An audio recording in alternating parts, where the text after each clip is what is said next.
We're going to take a look at three different parallelograms that you're probably pretty familiar with. The first of those is a rectangle.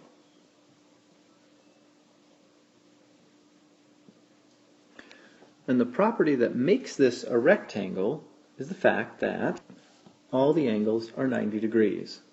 We can mark that in each of the corners if we want to, making absolutely certain to let people know that this is a rectangle. But what makes that figure a rectangle is the fact that all the angles are 90 degrees. Less familiar for most of us than the rectangle is the rhombus. What makes this a rhombus is the fact that all sides are the same length. We can see that in my sketch, but just to make doubly sure, if we want to, we can mark those with tick marks to show that all four of those side lengths are indeed the same. And that's what makes this one a rhombus. Finally here, we have a figure that you're probably very familiar with, and that is a square.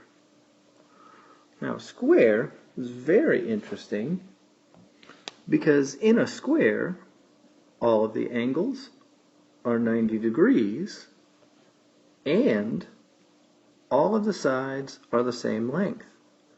What this means is that a square is a very special kind of parallelogram that happens to meet the conditions of being a rectangle, and a square also meets the conditions of being a rhombus.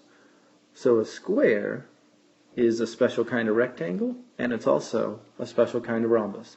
Make sure you're familiar with these quadrilaterals and how they relate to each other.